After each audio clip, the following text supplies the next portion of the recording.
que sobre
Hey, what is up, everybody? How's it going?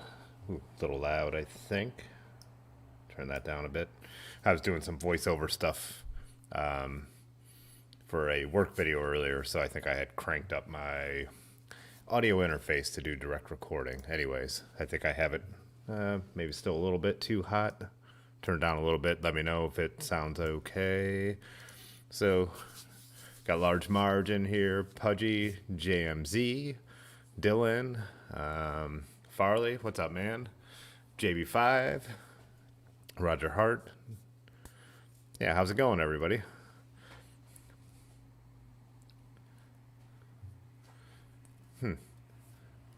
What are those three weird lines down there? Oh, maybe nothing. Doesn't matter.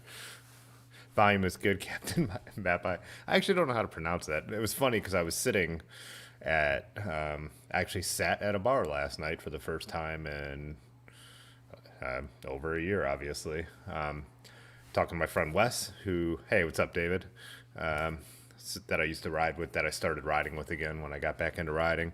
And his one friend does a lot of he's basically a, what do you call it, contractor. He does all kinds of contracting work, and he just assumed this was just a drywall caulk company. He's like, "Where'd you get the hat?" He's like, "I use their stuff all the time." I'm like, "Oh, they sponsored a pro team back in the day that's now called Quick Step." So, yeah, I always get that with cycling stuff since the teams are always named directly after the sponsors. Like even when I wear my EF stuff, some people will be like, "Oh, I went on an EF trip back in the day. How do you like? What EF trip did you go on?" I'm like, "Oh, none. They sponsor my favorite cycling team." So, yeah. Oh, Rick made it. What's up, Rick?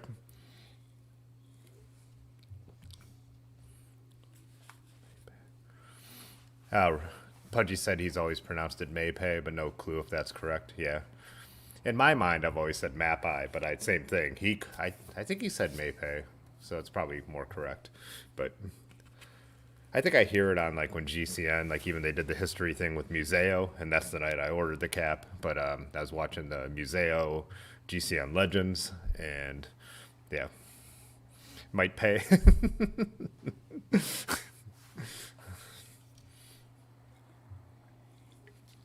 I have the latest in that Jackie O series that I've had on a number of theirs on the stream. This is the Heat Seeker. This one's really good. They're always they're always a little bit on the sweet side, but for as strong as they are, they never taste a lot of alcohol. So, yeah. I think there's a couple other drink picks up there too. Looked like Summit had a beer from Wadsworth Brewing, I believe. Yeah. The is that the Hook? I don't remember which one that is. And then Roger had a Warped Wing Liquid Picnic Pale Ale, a farmhouse pale ale. I would like that. I love that kind of style, mixing a farmhouse and a pale ale. Warped Wing from Dayton. That's a really cool spot. I was there. Me and Aaron went and rode bikes around Dayton. Had really, yeah, they have a section where you could sit and it looks right out on the skyline of the city. Open air in the summer, but inside. And then Large Marge had a Three Floyds Apocalypse Cow. Huh. A double IPA from Three Floyds. I've actually never seen that one from Three Floyds yet. I actually looked at the Zombie Dust tonight, and I was thinking of getting that across the street, and then I saw this and picked it up instead. So, oh, then was that JMZ posted Hazy O, a hazy IPA from Dogfish Head, which I think I had on the stream a couple weeks ago. So yeah, I've had that beer as well. Hey, what's up, Jay Dandy? Map A.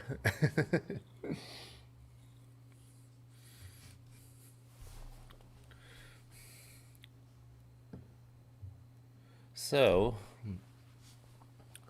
oh yeah, the first thing I was going to say is I more people got involved with the polls on the community tab. If you never click over there when you're on the my main YouTube page, there's a community tab. That's where all the member stuff is. If you don't click through, link to that from the Discord. All the members' videos will be posted there. But then like stuff like polls, which I've enjoyed doing, and we were talking about this last week, so I thought this was a good one to pull up first. Poll up first. But just curious about how many people watch professional cycling, and about 60 people voted. And I realized again it was an imperfect poll because I wrote road racing, cyclocross, and then other, which could be anything. But I gave the examples of track or mountain biking. But if you watch all three, I don't know what you would answer, and that's always. But it came out about 50-50 if you spread it across the, you know, different options I gave, which is interesting. I actually thought people who watch pro cycling would come in even far less on this poll. So I was kind of surprised to see it more of a 50-50. And then I'd posted again, and I showed this one last week, but it's got more votes about like if you always ride with a helmet. And so always 61, most of the time 27. So the overwhelming majority of people almost always have a helmet on. Like I said, I would put myself in the always category, but on a long trail, I do once in a while take it off. And like I said, I was inspired to put up the poll because I accidentally left the house without one whenever I posted this 1 week ago. So yeah, just I like those. I like that YouTube has that poll feature. It's interesting. I don't know how many people see it in their stream. I don't know if you probably depends on whether you use a phone or desktop and all that stuff, like everything with YouTube is.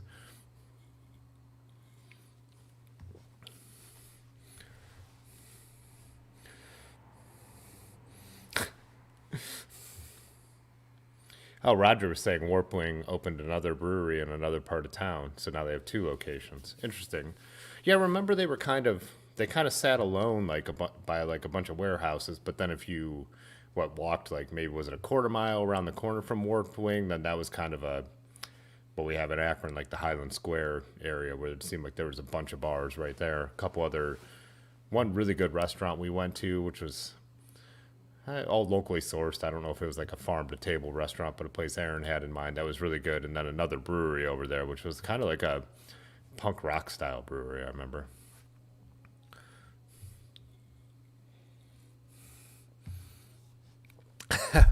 But you said ever since his shot, he's been trolling the bars for numbers. Next time I don't feel like wearing a helmet, watch the Funny Brad Wipeout video. And that's well, and again, well, I talked about that story about Aaron crashing. None of us are, I don't know if I mentioned this, but none of us had our helmets, or most of us didn't have our helmets on when Aaron crashed in West Virginia because it was like 80 degrees and we were on a long straight section of trail. And we're like, oh, we'll take them off for a minute. And that's when her foot ended up catching that crazy wire. And fortunately, she didn't hit her head. She dislocated her pinky, but easily could have, landed on her head. So, you know, David's saying the Giro has started hot. Yeah. It's funny because me and Lanky have discussed this, how I say I like the classics a lot better. And, this would be a classics team as well. But I always forget once the Grand Tours start, there's so much more excitement about the everyday racing that I really enjoy. No real shakeups or anything yet only 4 stages in. Today was Mountaintop, but again, I think it's going to be an awesome race. There are some there's going to be some crazy climbs and some tough days out there. So it'll be interesting to see who has the legs for that one. But yeah, I do realize when the Grand Tours kick on, I really do enjoy them a lot. So.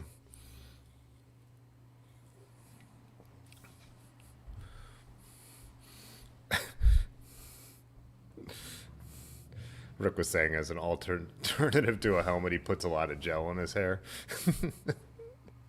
I think we were talking about this on an early stream, but they put out that helmet that one year that's like this minimalist thing, but it's almost like an airbag and it's supposed to inflate when you go over your bars. It seems like the most ridiculous over-engineered thing. Like helmets aren't that uncomfortable that I need some kind of crazy thing that's going to blow up when I wreck.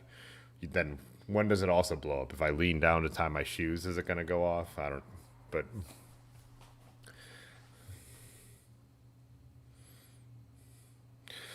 Lanky, hey, what's up, man? Yeah, today's stage was brutal. So it was a super climby stage also. And then it just rained the entire time. And I was saying this in the Discord. I think me and David and Lanky were chatting over there in the pro cycling section. But I just can't understand. Like I've seen some pros use what the British call ass savers, just those basically the fenders that just fold under your seat. But why not have that on your bike just to at least for a while? On a stage like today where it rains for 5 hours or however long the stage was, you're going to end up soaked no matter what. But why not at least, for a little bit, save from instantly just having your rear completely soaked?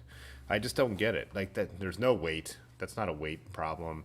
It's actually more aerodynamic, as Jan Hein has proved. So it's one of those things that always blows my mind. That I'm like, why, why, why wouldn't you just put that little thing there to give yourself a little extra comfort at least for a while? But yeah, pros. There's a lot of tradition in pro cycling, and people don't like to mess with it. It takes a long time to change. That's why disc brakes took so long to catch on, right? Oh, wow. Farley says, last time he fractured his skull. How many times have you fractured your skull? I hope that's just once, and just the way he phrased it. But the doc found a tumor, and it turned out to be a blessing in disguise. Wow. Yeah, that's amazing. I wouldn't recommend not wearing a helmet because in case you fracture your skull, maybe the doctor will find it. It's like the people who don't wear their seatbelt because once in a great, 1 out of 10,000 accidents, you're actually better off without a seatbelt on. But yeah, that's amazing, man.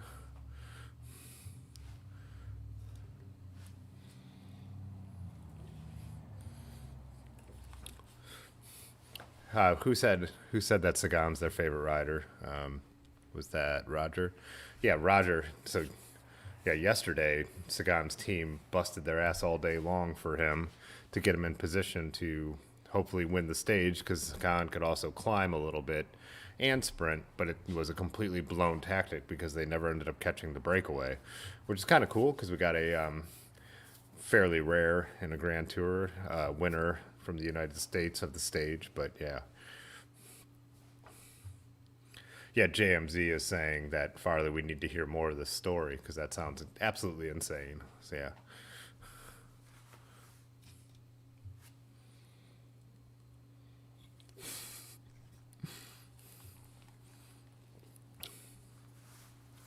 Oh, I don't even have this. All right, hang on.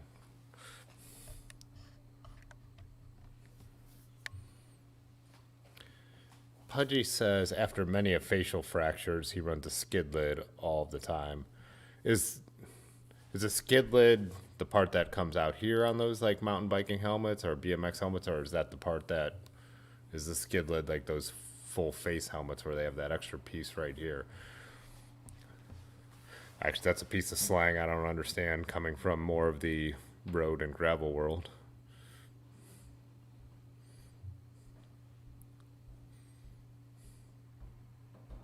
JMZ says too, I wonder if I quote search that, if it comes up with anything.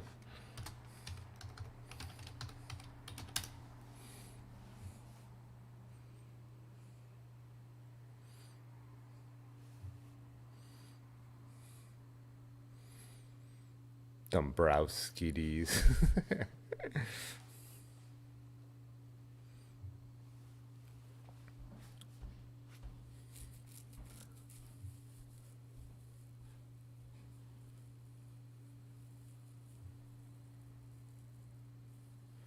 The fracture, I can't imagine fracturing your head. Oh, Pudgy was saying skidlet is an extra set of underwear, large march. But Pudgy was saying it's just a term for a helmet. Just helmet in general. Okay.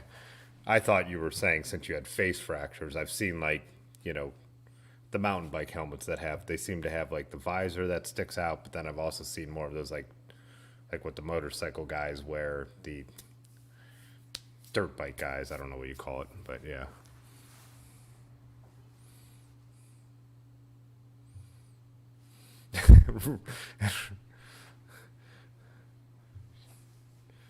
Rick says it's not road and gravel, it's road or gravel.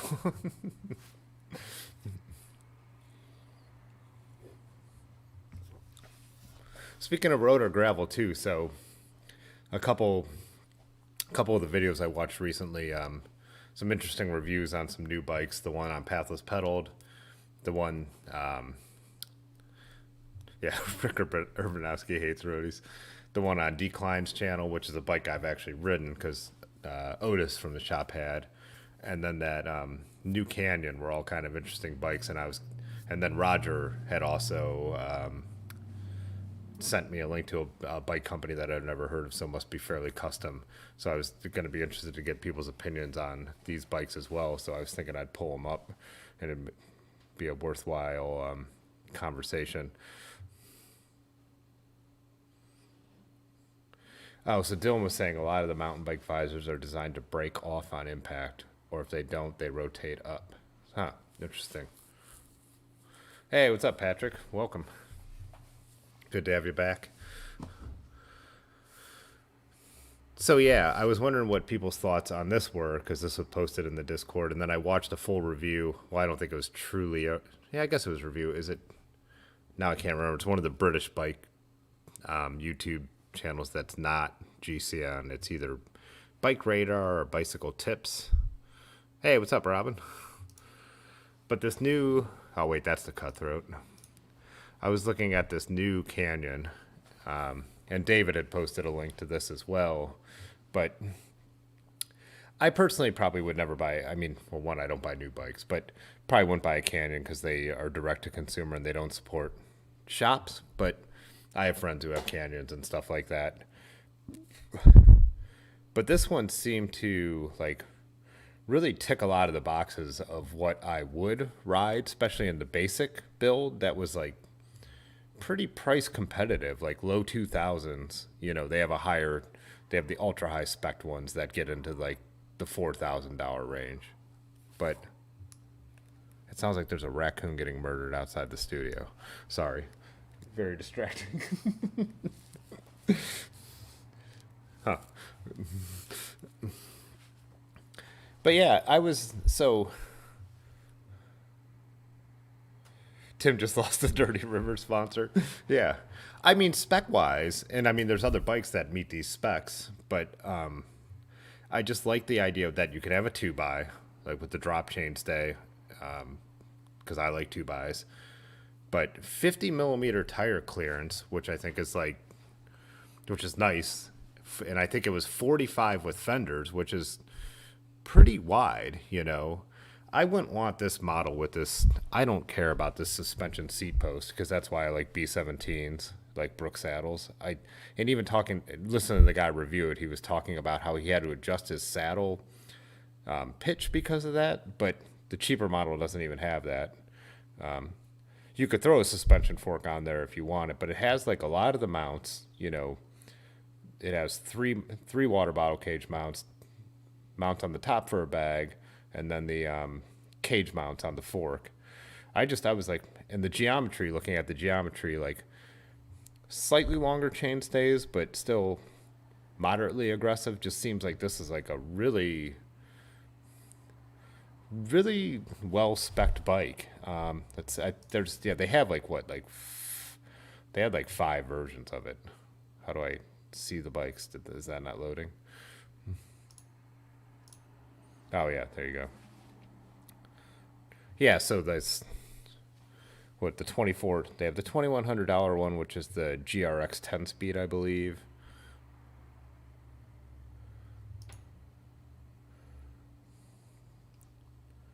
Which just seems super, super competitive, right?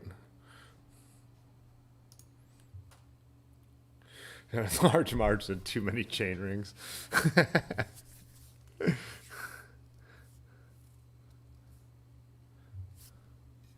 Oh, Farley's fractured his skull. Van surfing. Huh.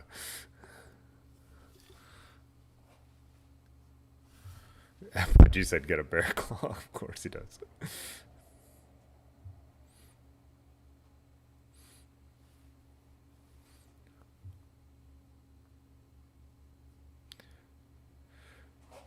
Dylan said I feel like the aesthetic of the Canyons for the last 5 years. Yeah, they have that the integrated seat post clamp, which is cool. It looks neat, you know, on a carbon bike. Why not? So yeah, this being the more reasonably priced one.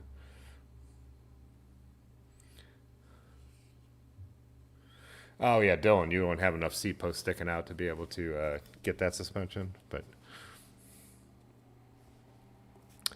yeah, yeah. So it's dropper compatible, and Lanky was asking if anyone here uses a dropper on gravel. I never have. I mean, I could understand why it would be. I think for like riding maybe at Hampton, even like it might be a beneficial. Most of the gravel I ride, I don't feel like a dropper is something that's needed because it's not that hilly around here. And I feel like don't droppers more like you're really trying to get the seat out of the way when you're really descending stuff. I don't know. I don't feel like I need one on a gravel bike, but I've also never even used one on a mountain bike. So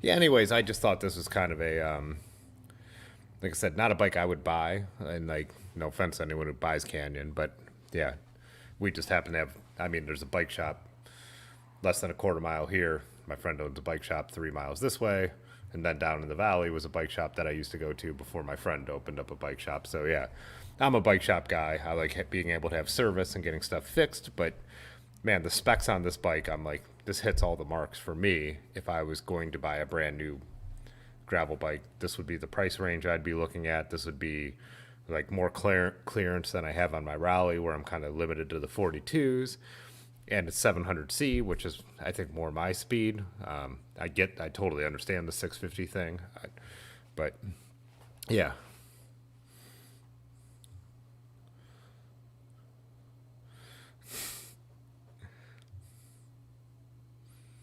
Laura just saying he would like to try one. Oh yeah, but he's same thing. Large is kind of a shorter rider, so he doesn't have the. It would just wouldn't be worth dropping a post that far. Rick was saying droppers are handy for any technical trails, not just bombing hills. Yeah, I guess I could see that. Um, yeah, I'm trying to picture now what my bike setup is looking if like there's a reason that I would need to drop the seat. I mean, I guess you don't know until you try it. I'm sure it's like a lot of things with cycling. Oh, my mouse is going crazy. I can't see it. Oh, there it is. You know, once you have something that you didn't have before, you realize how useful it is. But before you have it, you feel like you don't need it. So then I was curious if anyone watched this Pathless Pedaled review. Oh, that's not the. Let's see, where's his? He doesn't have any good photos of this on his website because it's still a. It's this Mahal Expedition Series bike that they were showing, which was really interesting with these crazy long chainstays. There it is. But this is the best picture. He doesn't have any, unfortunately, pictures of the bike because I guess the fork is still being modified or something. But if you saw the Pathless Pedaled, I thought it was interesting. But this is like a $5,000 semi-custom bike. But if you could even see from that picture how crazy long those chainstays are and how much space there is, but tons of clearance and then all the bike packing mounts as well. But it also has that really interesting like suspension seat post too, like that doubled spring one, which again is something that I don't feel like is necessary on tires this big. I just feel like there'd be enough suspension in those tires. But yeah, if you haven't seen the Pathless Pedaled, like it's worth checking out because he actually gets to ride. He gets to ride one, and he had them set up with those bars that have the rise in them. I can't remember the ones Russ always talks about that he loves. But I did think this was like a really interesting, like different concept, and it's weird because Dustin Klein just reviewed or just got a Cutthroat, which they're calling a drop bar mountain bike. But then this they were calling like a plus tire gravel bike, where I'm like the lines of these like names of bikes are definitely like so blurred, you know, like gravel bike in general, like is just a little bit, it's too broad of a category. I mean, anyways, Rick, you're allowed to watch whatever you want. We just know how much you like hanging out over there in the Discord.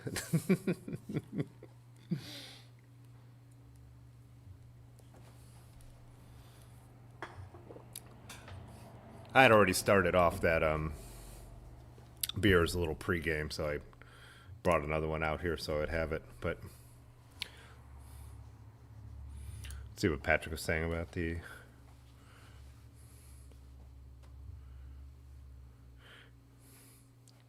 Can bump down some of the jump options Saturday with high post. Oh, so if you're going to be doing like Dylan says, droppers are amazing, and you could get into a lot of trouble with them because you could shred so hard. The thing about it on gravel bikes is if you have skinny tires, you would probably smash the rims because you could get going downhill so much faster.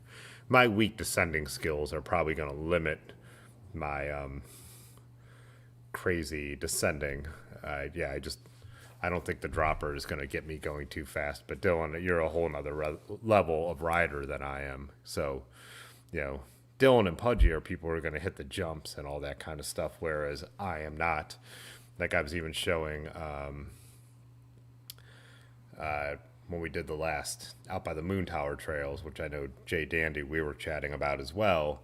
They're like these crazy new jumps put in, and there's just, I look at those and I'm like, there's no chance I'm going to hit those. So, hey, what's up, Obsolescence? He said, Russ doesn't like long or normal chainstays anyhow. He's mixed. He always seems to review them in the way he says he likes long chainstays for descending, but like a lot of us, long chainstays make me feel like I have to stand up when I'm climbing, even with my rally, which isn't like crazy long, but a very stable bike. And I also do with my rally feel like it's a bike with its trail that fights me on like turning. Like it's very straight and stable. It's awesome in deep gravel. It's awesome for descending, but it also then it does take away that agility and that quick feeling that short chainstay bike gives you while climbing. That's like why on my Schwinn, my road, what I consider my road bike, the Peloton, I have the rear tire as far forward as it'll go because it just gives you that super quick climbing feeling, especially on smooth pavement. So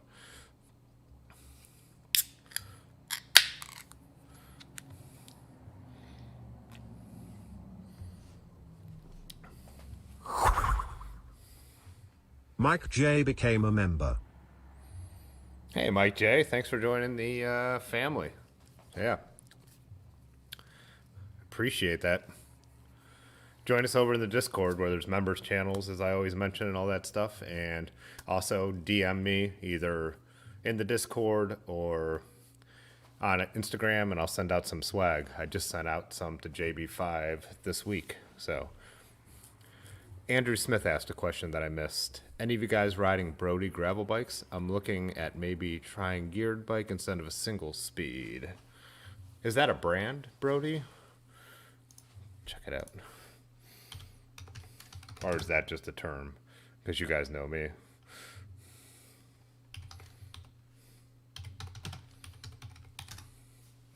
Oh, no, it is a brand. Pull these up here.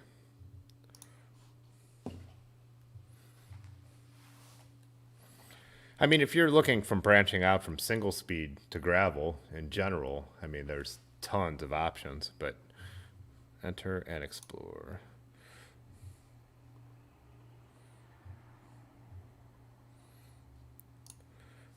We usually go to the drop on this channel. It's always going to be going to the drop bar all road bikes because that makes the most.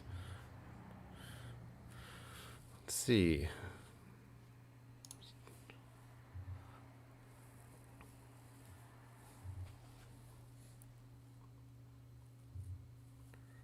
Is that steel? Steel with a carbon fork, it looks like we're looking at there. Looks fairly typical modern gravel bike. Looks awesome. Yeah. 700, it comes with 700 by 44s, which is about perfect. GRX, which I like. I know a lot of you guys are SRAM, but either way.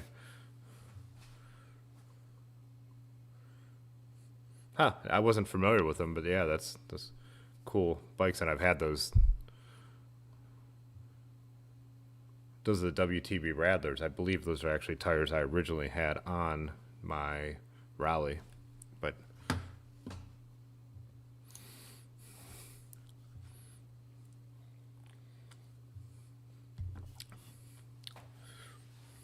oh, Brody Pudgy said Brody is a Canadian brand.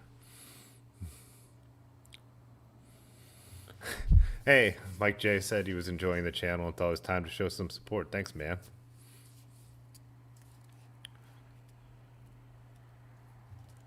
Oh, huh. So Dylan was saying Brody is owned, he believes, by Paul Brody. He does a YouTube channel with really long videos of bicycle frame building and motorcycle building. Huh, we'll definitely have to check that out. Yeah, Patrick's cracking up because Brody, I thought, like, it sounds like Rody, and I'm like, yeah, I thought maybe I was being made fun of for a second, but no. Don't tase me, bro. I think obsolescence. Oh yeah, obsolescence keeps getting auto corrected. But yeah, don't tase me, bro.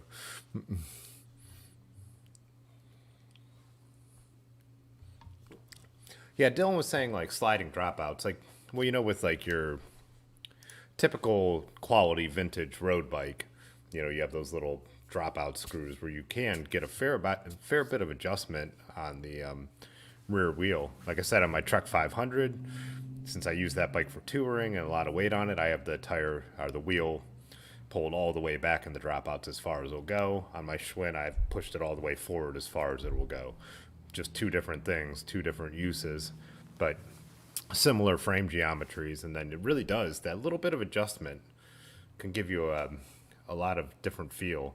And I know, aren't there a lot of modern, even gravel bikes that kind of have like two settings in the dropouts, kind of where you could put it in one way or flip it around the other way? So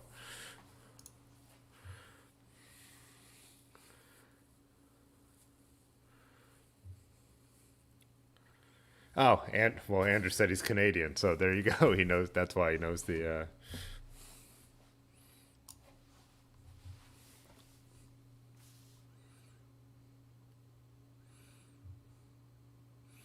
yeah, everything about that looks solid. I mean, again, some of us are SRAM fans, some are Shimano fans, but no, these aren't the tires I had, the Radlers. I'm trying to think of what the WTBs I did have were. I just watched a video with these tires on them too, though.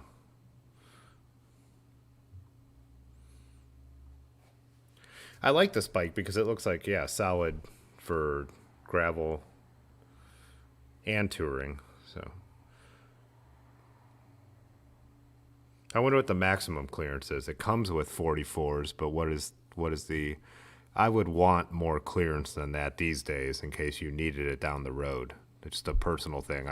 That's why I really like that Canyon being able to go up to 50s or at least 45s with fenders, because that would be a thing that I would actually consider down the road too. Does this show?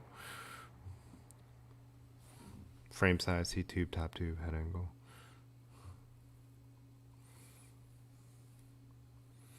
That's a blinding thing right there.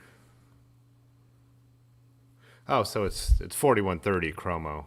I wonder how much did it say how much it weighed? It can't be that light. I mean, that's what, oh, there is 25 pounds. So middle of the road. I mean, that's what Surly's and a lot of the All Cities are made out of, the same kind of steel.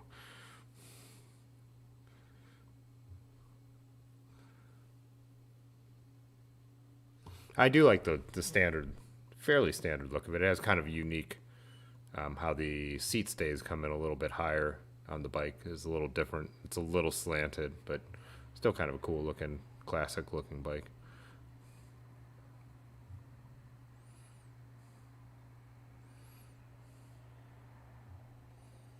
Still not seeing where the clearance is. I would like to know what the maximum clearance on those are, because that's, to me, a very important, an important stat. So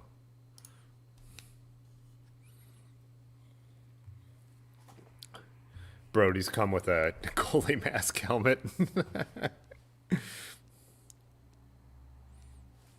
Oh, did I not have that up there the whole time? Was I just looking at that alone? No, I had the browser up, right? Rusty asked what bike we're talking about. So this is a Brody. The one I picked was their Elan Vital. 2749 is the MSRP. So steel gravel bike packing bike with GRX.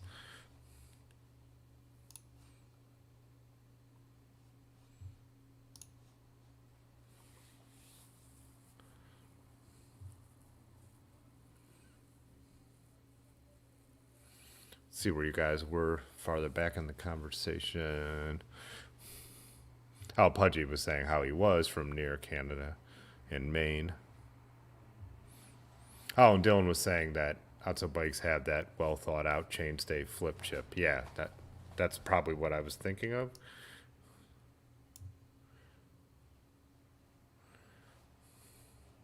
Yeah, Rick was asking how the bike market is in Canada. I got to imagine it's just as rough as it is here. I mean, probably even tougher. I mean, with the border closed, it's probably even harder to get that stuff, I would imagine. Oh, that reminds me. This was so if you guys are anyone new around here, my inspiration for doing the live stream called The Evening Routine is from a YouTuber, Terry Berenson, who has the morning routine, and he did one on Monday. But there was this guy who kept people always ask, and I think it's kind of the boringest question you could ask someone who's popular on a live stream, like, will you ever come to my city? Will you ever come to my city? And it's like most of us, we want to go everywhere we can. And if someone's going to put us up, even better. But this guy kept saying, like, will you ever come to Quebec City? Will you ever come to Quebec City? Which, is up north of Montreal. And finally, he becomes a member of the channel, so his name pops up. And then he super chats, will you ever come to Quebec City? And Terry's like, and I started talking to this guy in the chat. I said, like, oh, I actually did have plans to go there, me and Aaron, but then the pandemic hit. And then I said, but we couldn't go there because we can't go there. The border's closed. Because he's like, why don't you come back, broski? Why don't you come back? Like, why don't you plan to come back now? And it's like, the border is closed. And then so Terry finally answers this guy's question, the Canadian guy's question. He's like, the border is closed. We are not allowed to go to Canada. And I know it takes all kinds, but like Canada has one international border. And it's with the United States. And I'm like, could you really be that unaware? It's like on either side of the border. I'm not putting down Canadians. It's just one specific guy to know that our one, in the U.S. we have two international borders. We have Mexico, but that our one border is closed. Like you're completely unaware of that. That like we can't go to Canada. And Quebec City is like a huge tourist city. You haven't noticed that there's been no American tourists in your city for a year? Sorry, this is my little mini rant.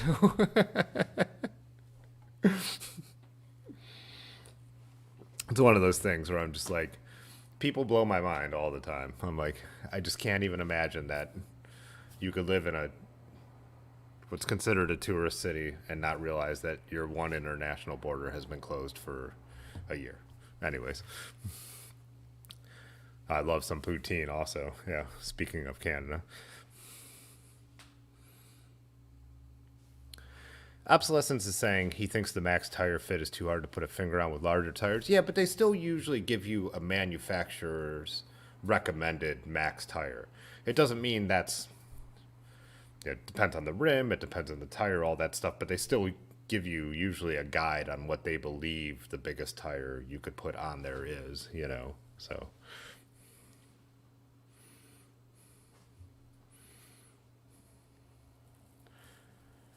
Yeah, so he said he'd been playing with 2.4s on the Trek, and they grow multiple sizes with more pressure, for sure. And like I said, like even between brands, they could all put 25 on a tire, and one will be 26, one will be 23, one will be 28. Especially with rim combinations. One thing to always say about the pros, even though a lot are still riding 25s, they're riding wide, deep section rims on tubulars, and if you put a caliper on them, a lot of the tires they're riding in the classics would probably measure much closer to 30 than anything else. So, yeah, Dylan, I am jealous of free healthcare. Of course, I'm jealous of free healthcare. I'm an independent, contractor. So,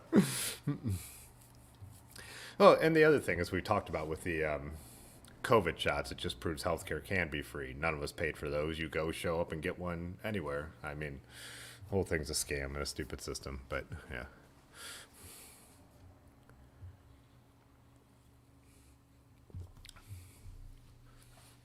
Oh yeah, and then that's what the other bike I was also thinking about because Decline just got sent a review one is the Salsa Cutthroat. And this one I was going to ask you guys a question about this because so I hadn't looked at it on the website. So Otis had one. I believe he sold it to Keith, who became a channel member last week. I think that's right. Large Marge, correct me if I'm wrong. He had the bright pink one. Otis did, and I think he sold it to Keith. But I got to ride it, and it was, they call it like a drop bar mountain bike. The aesthetic doesn't suit my style, you know what I mean? Just because I like classic looking bikes, but it makes total sense for like this kind of geometry. And if you consider a drop bar mountain bike, or like they say, like for the Tour Divide and stuff like that. But I think it's probably because I don't understand SRAM as well. So someone explained to me why this one, Cutthroat, I think, don't you guys call it Axis? It's not AXS. Axis Eagle, $7,100, right? And I don't see anything else that's changing out here. It doesn't seem like the carbon layup is different. And then you go to the GRX, $4,500 or $4,600 if you round up to 99.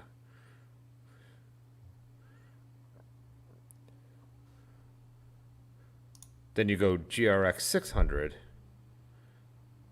$1,000 cheaper. And then you go to the Apex One, and it's a $2,800 bike. So are we looking at electronic SRAM? But it doesn't say Di2 on the GRX. So why is that one still so expensive? Like, why is this $4,500? And why is this $7,100? And why would you buy a bike for what this is suited for that costs this much money? Let's see if you guys have answered. I am really confused by this pricing, and it's got to just be the group set, right? Because it's not saying that one is like a higher end carbon or anything like that. When we were looking at the Canyon, they did have a premium higher end carbon layup model that was lighter versus the much cheaper ones that didn't have that seat post and stuff like that. Like, that was a different frame, like, same geometry, but a different carbon layup. I'm a little confused on this because they're not saying that's what's going on here. Class 5 VRS, whatever that is, some fancy name for the carbon. Class 5 VRS, right? So, see what Large Marge is saying. Oh, he's saying, Large Marge is saying the wheels are upgraded. They have to be so maybe we're going from aluminum, as the British would say, to a carbon wheel set there. Rusty's saying it's wheels and electronic shifting, so.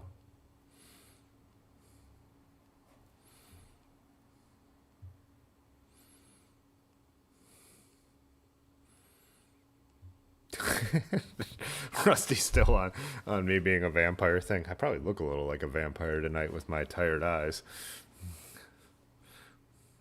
Wheels and electronic shifting. I get that. I mean, I get that there's a huge jump in expensive group sets, obviously. I understand how much more, Shimano Di2 is, like, even with GRXs. But this seems like pretty freaking dramatic for the same frame set. $28.99. Let's see what the wheels are. To $71.99. Let's look up. Let's see what the wheels are.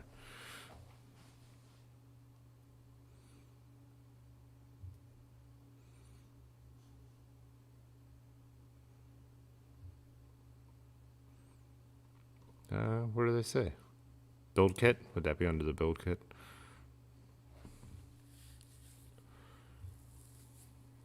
components. Okay, so yeah, it is like a couple thousand. Reynolds TR 249 carbon on the super high end one, and it weighs 21 pounds. This bike, so 21 pounds, which is really light for, as they're calling it, a drop bar mountain bike. So Reynolds TR 249, 21 pounds. Let's go over the other one and see.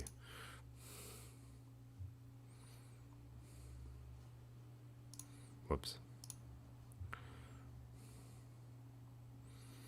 Okay, yeah, so now we're to WTB Sarah wheel set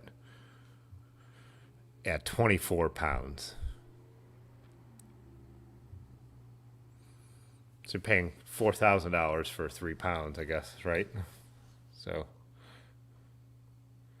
yeah, I mean, obviously, well, better shifting depending on your opinion, because Russ has said this on Pathless Pedaled, and I've heard Jan Hein talk about this too, that electronic shifting is actually slower. It just is, the benefit is you're able to shift under load. But I've heard people say that mechanical shifting, good mechanical shifting, well tuned, is actually faster shifting. So when I say better shifting, it depends on what you prefer. But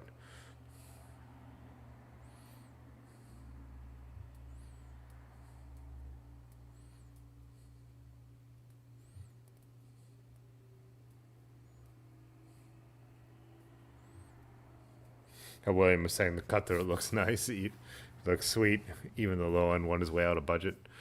I think for buying a new bike, if I like add up anything I would want in a brand new, in a gravel bikes would be what I'm talking about, gravel bike packing bike, combination of the two, it would be hard to get away, like you're going to be in the low 2000s to get something that is worthwhile as a brand new bike, in my opinion. Like, I think I could probably come in at like 2200 at the cheapest for something I would want new. That'd be worth me buying a new bike. And probably with some minor upgrades, I'd end up coming in at like $2,500. But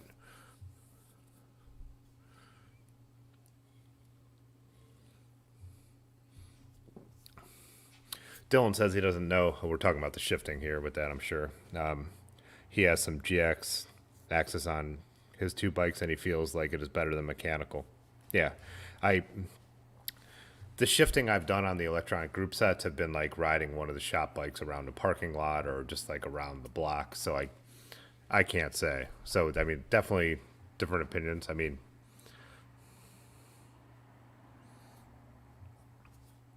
being able to shift under load can't be underrated either, especially for a gravel or when stuff turns up. You know, you hit a steep incline really fast. You know, I know that I'm still letting off that half pedal on my 105 road group set that I run on my gravel bike, so I don't, put too much, I don't want to risk breaking it, but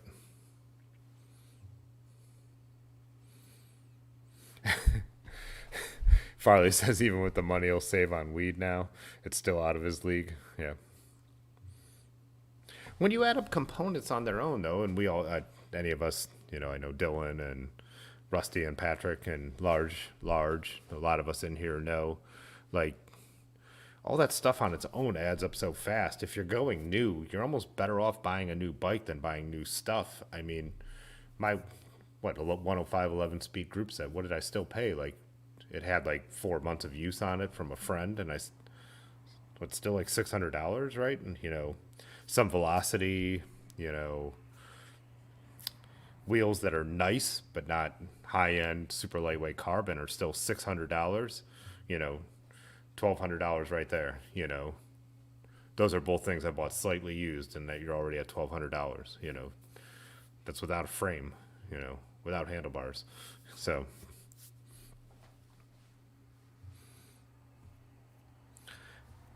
Rusty was saying he's told the major benefit of electronic shifting is that you basically don't have to tune it, and it's very accurate shifts. Yeah, I think that's what you're paying for sure. You don't have to swing the levers as far. I mean, or at all if you put sprint shifters on. I think that's a huge deal. But yeah, and Dylan saying you get such a fat discount buying a complete new bike. I mean, the manufacturers just get the deals on those group sets that you can't build your own bike the way you could just buy a new complete bike, which is frustrating in a way. Frustrating for those of us who don't want to waste stuff. You know, like my Raleigh is a steel bike that has 7,000 miles on it and is good for 20,000 more or more than that, but it's expensive to upgrade, you know.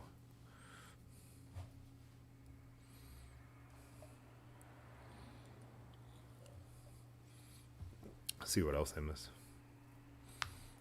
Yeah, obsolescence was saying the higher tech on carbon gets pricey, and that's what I was saying about those. I believe is a big difference. That's actually a legit difference on these different canyons, but I don't think that was actually a difference on the cutthroats. I don't think they were saying that the carbon layup was different. I could be wrong.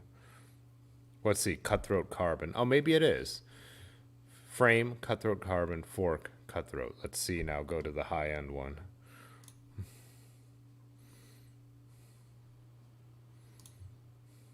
No, oh, so the fork is different. So you're paying more for the fork as well, a more expensive fork.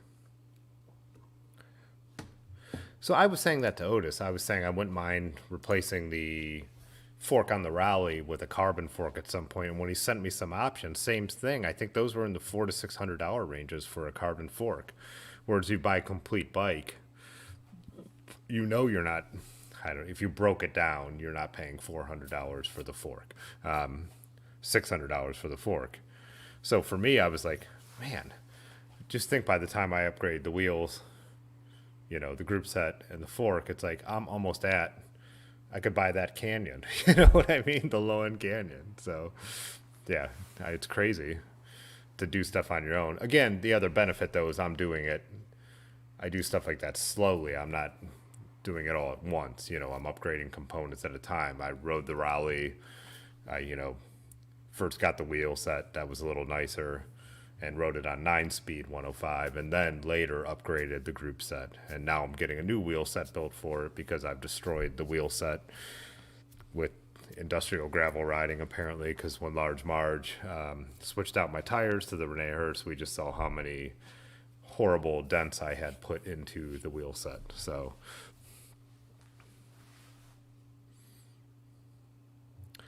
William was saying he knows a bunch of people that buy a brand new bike, take off a bunch of the components and sell them and build it up the way they want. That's true. People do that. Otis did that. I believe the Raleigh I'm riding came with Ultegra 11-speed, and he sold that group set. It was a road group set that for him didn't make any sense on that bike.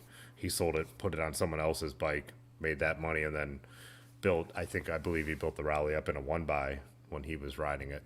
So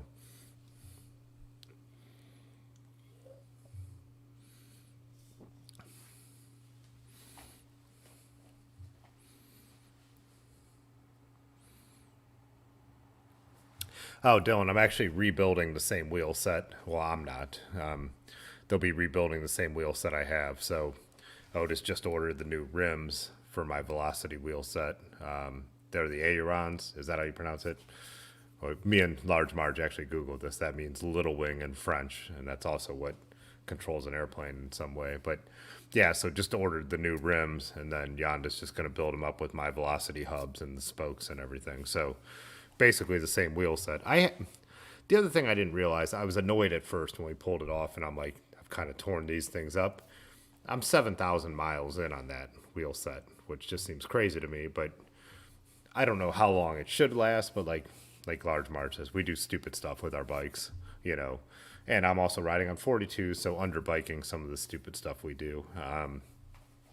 They're holding though, so since we put the new tires on, you know, I did the West Virginia ride, so I've got to be already a few hundred miles with the new wheel set, and I'm not losing air or anything, so they're still working. But the problem is the one dent in the rear is so deep that there's a crack, and aluminum, just, you know, as you know, is just going to keep fatiguing and failing. So even though they're holding and everything, they're going to get worse. And if I hit it in that same way one time, it can be, you know, something that does them in, I believe. So we'll see.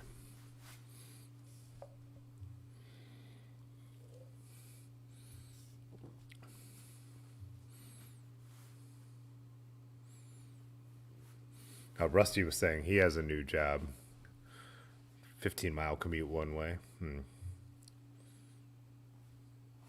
Yeah, what do you? How do you? I'd be curious. So some of you guys who ride longer and ride harder, what is expected? What kind of mileage would you expect out of a wheel set on a gravel bike that you're riding hard? So,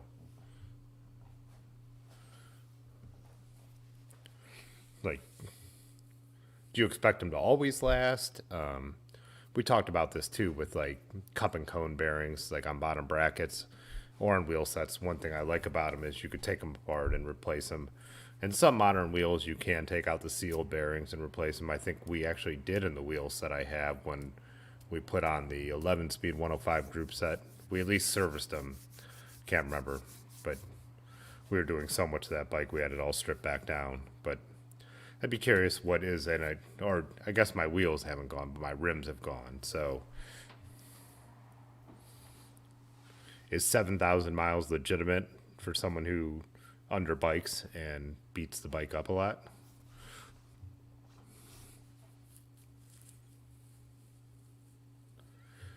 Don't ask Pudgy about wheels lasting. And so for reference too, because I think this is something that would be important to say, and it's not putting anyone down. I'm like 6'1", like I don't know what I weigh. I'm under 200 pounds though, you know, probably pandemic beer belly, probably getting closer to that 200 pounds, but someone in general would be like 175, you know, when I was running a little lighter than that. So that is a factor too, that I'm not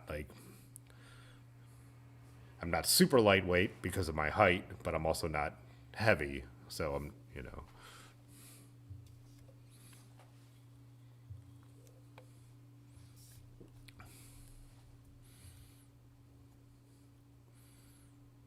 Farley says that he just recently went tubeless. Huge deal to be able to run like 35 psi or even lower for depending on your weight. You know, I'm about 35, so psi is what I like.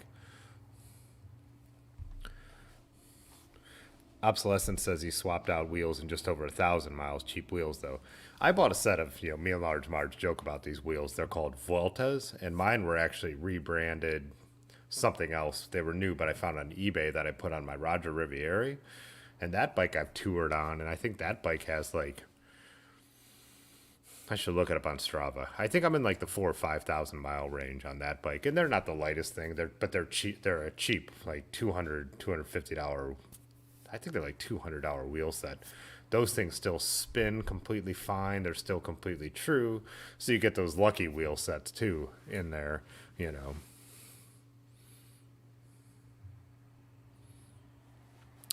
Dylan said, in mountain biking, aluminum wheels are considered wear items, like maybe one set of wheels a season. Okay.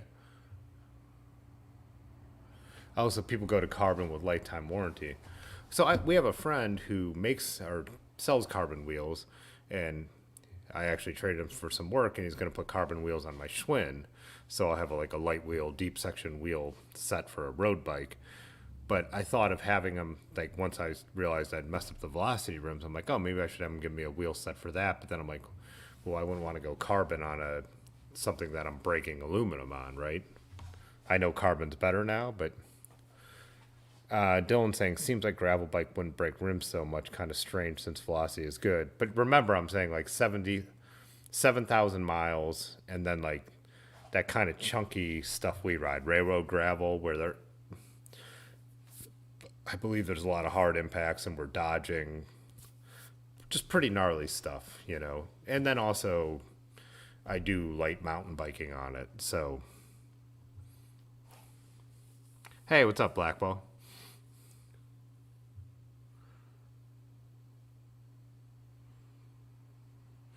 Yeah, he's talking, well, yeah, Blackball is talking about the back order on group sets. Yeah, it's crazy. I mean, yeah, all that stuff.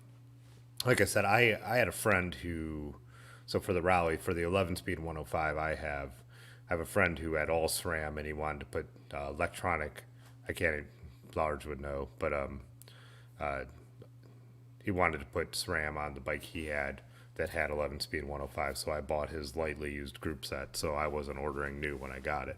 But I totally understand if you're trying to buy new stuff, yeah, it could be hard. Like I said too, the computer world, I'm waiting for I'm waiting a long time on my new computer to get here, which I'm dying to have because my old one is failing me. It's great for live streaming or stuff like this, but for my Premiere renders, it could be a nightmare. So Dylan said carbon is much stronger than aluminum. The shape of the wheels lends itself to greatly to the way carbon works. Yeah. Huh. Interesting. Yeah, I guess that makes sense with the shape. Yeah. Hey, what's up, Summit Perry? Good to see you.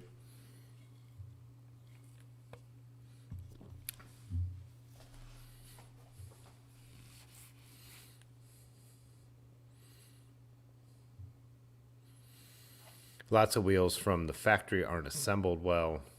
Yeah, definitely, and definitely cheaper wheels are not. So even when I ordered those Vueltas, and like I said, I can't even remember what they were rebranded as. Like they said, like adjust the hubs to your needs and all that kind of stuff, and I did. They were actually true, and the spoke tension. Well, I don't have a spoke tension meter. Everything seemed right, and like I said, they're still running totally fine. I've actually rode that bike on gnarly stuff. The frame's going to break before those wheels do, but I've ripped the rear derailleur off by getting a stick pulled through the spokes. The wheel stayed fine. The rear derailleur ripped to shreds. It was actually a nice 105 one too, a more modern 105 rear derailleur. So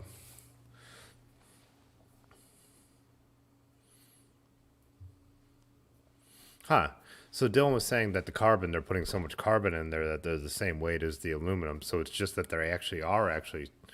it's just that they actually are stronger in the way they're shaped. Robin said, Dylan dropping the knowledge. Yeah, that's what I love about this, the way this channel has become. Like I've always said, I'm not the smartest guy in the room for sure. So. Oh, what's up, Jason? I do have a link to the campsite because Aaron dropped it. So Jason asked, can you talk about the campsite you stayed at in Amish country? He tried to look it up and couldn't find it. Yes. I actually have a link to it. Yep, right here. I got it.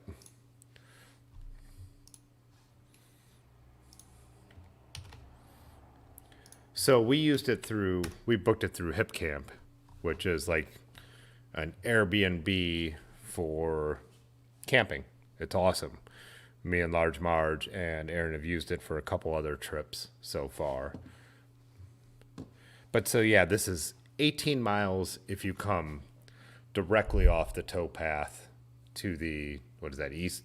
The way Large Marge rode it from Akron, from the bike shop in the north side, it took him 50 miles to get there.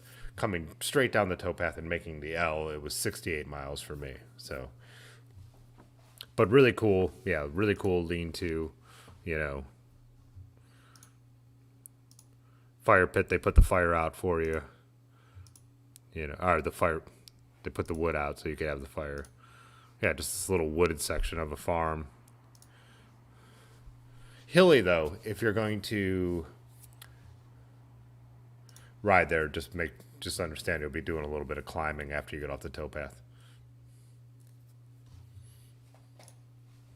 Now Blackball said he found HipCamp through the website, or through my channel. Very cool. Yeah, it's such a great... Did I drop that link? Yeah, I did. Yeah. So yeah, it's such a great website. We're using that on... we're going to Athens in a few weeks. Me and Large Marge and Aaron, we're going down there, I think. And we booked a HipCamp for that, so...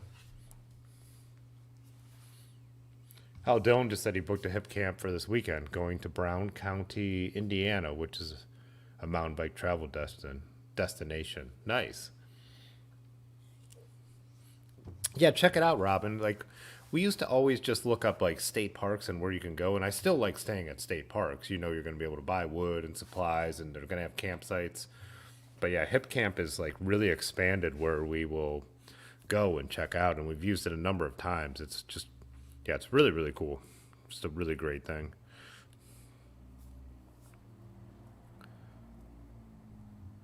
Oh yeah, Farley said wait till the flooding dies off before heading south. Yeah, Clinton. So yeah, between Clinton and Canal Fulton, right? That section always floods. But you could actually, Farley, if you jump out on the road in Clinton, you can avoid that section that always floods and go around it. And that road isn't too bad long as it's off hours. So, oh, Rusty said send him some Jackie O's when I'm in Athens. Yeah, I think we'll go to also Little Fish. That's one of our favorite breweries down there. They do a lot of barrel aged and sour beers and stuff like that. Last time me and Aaron were in Athens, we did both. We parked in, is that Nelson? Yeah, we parked in Nelsonville, which I think is about 10 to 12 miles outside Athens. Then you could ride into Athens, or we rode into Athens, went to Little Fish, then went into Athens and went to Jackie O's, and then had lunch and rode back. So Athens, Ricker. So for anyone not from Ohio, Athens is where OU is, Ohio University, not Ohio State University. It's small town, small hilltop town. Does Aaron have a market there? I can't remember. I think Aaron has a market, and that's why we're heading to that area. So on one morning. Yeah, we're gonna ride, Dylan. We're looking at some of the. If you ever look up Ohio gravel grinders, they have a bunch of cool routes. So I think we're gonna try and do one of the routes that they have planned, or maybe a couple of the routes. So Rusty said a bunch of drunk assholes. Yeah. Oh, not Georgia, not Athens, Georgia. No, and not Athens, Greece. So.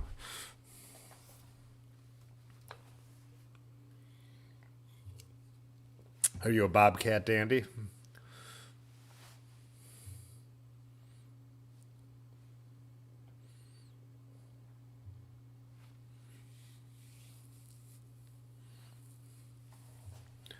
Uh, we got a whole Mac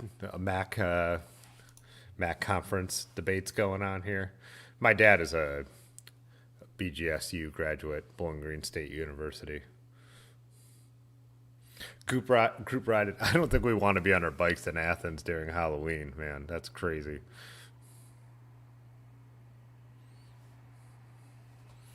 Dylan said tons of elevation, many vicious dogs. Yeah. Yeah, that's what. Yeah, we haven't really planned the ride yet. I think we knew we were going there at this time, and it's one of those things we need to actually do more research. We've actually been putting more effort into planning our over 4th of July doing the Ohio to Erie Trail, because that's when we actually have to book spots along the way. And by the way, for anyone who's planning on that was the other poll, how many people are planning on doing bike packing trips this summer? And that came in at 83%. We're planning on doing bike packing trips or some kind of bike riding trips. By the way, 4th of July is obviously a big travel weekend. Last year it wasn't, because our state parks were just opening up that weekend last year. A lot of the campsites at state parks we were looking for 4th of July right now, or I think we got together last Friday, we're already sold out, or we're non-electric, or we're walk-up only. So it's something to think about if you're planning trips for the summer. And of course, like 4th of July is the busiest weekend, but start to try and book what you're trying to book now. We looked at, so Dylan and Pudgy will know about this spot. We looked at camping in Alum Creek State Park, already completely booked that weekend. There's another state park by Columbus that was already completely booked. So yeah, anyone who's trying to plan trips, it's worth starting to get on the ball about that. So we actually modified our route completely because we couldn't get some of the spots we wanted. So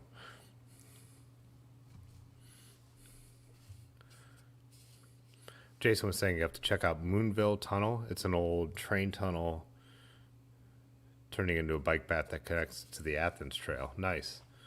Al Dylan knows about that as well. Farley was saying hitting the Western Reserve Greenway Trail tomorrow. Is that one I've ridden? Let me Google that, Farley.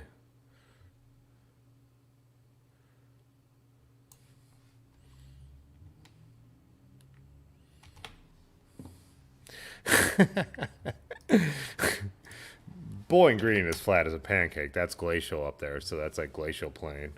Oh, up by Ashtabula, Western Reserve Greenway. Have we ridden this? Let's see. No, I think I had this on the list for last summer, and we haven't been up there. Pull it up on the map. On the paved trail extending 44 miles through Ashtabula and Trumbull. Oh, yeah, wait, this is the one we ride. Yes, when we went to our friend Micah, who's been on the show, we rode this. Yeah.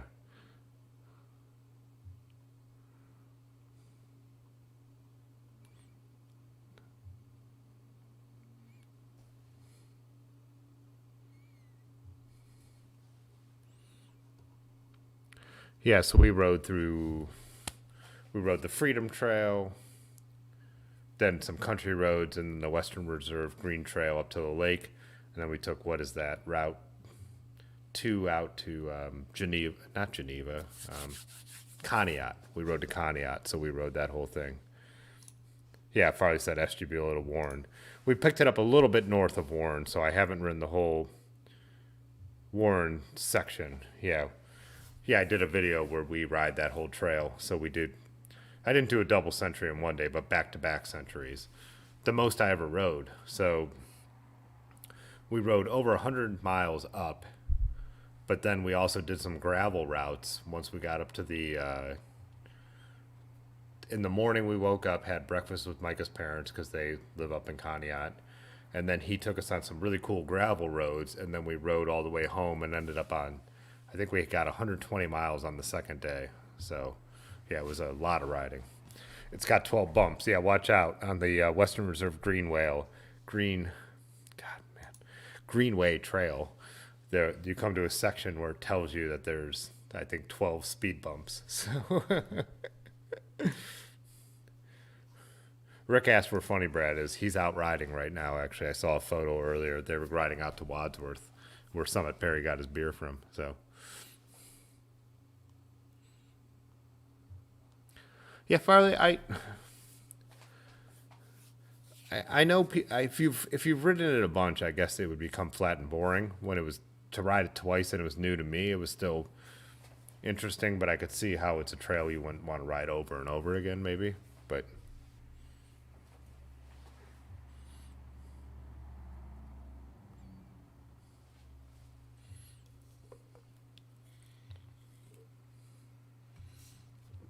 yeah, Funny Brad's tattoo on the latest video is constantly peeking out, but not enough that you could actually see it.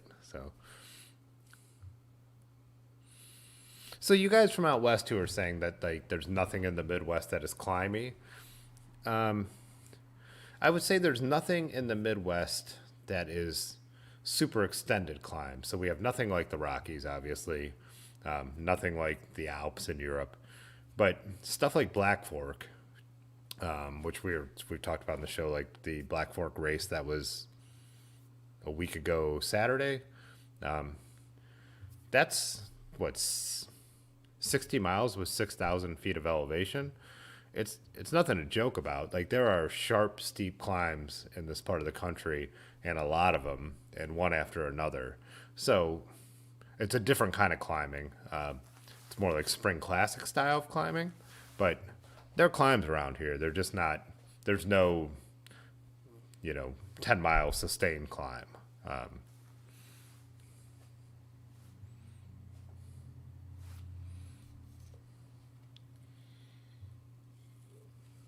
But yeah, there's parts of Ohio I think would surprise a lot of you.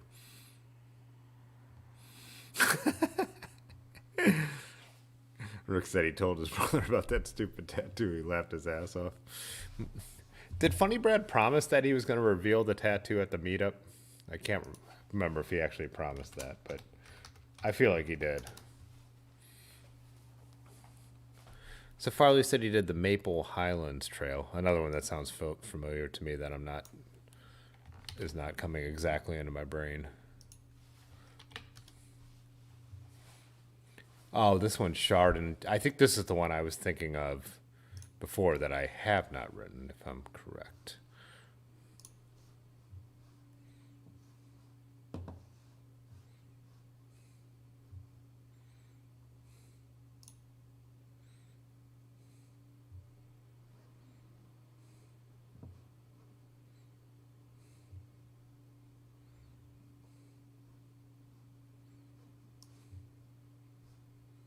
No, I don't believe I've written this one.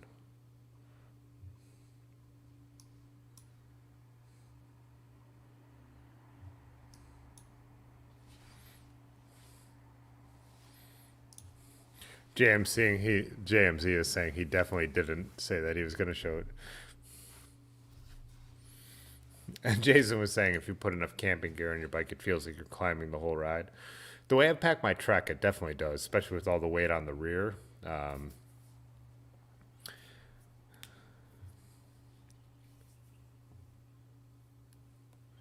Yeah, I don't think we've written that.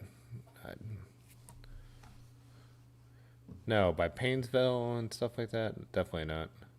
Oh, whoops.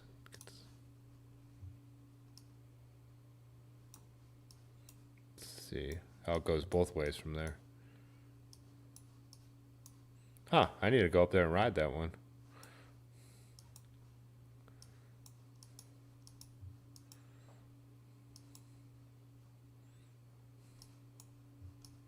Wait, where did it go off here? Oh, there we go.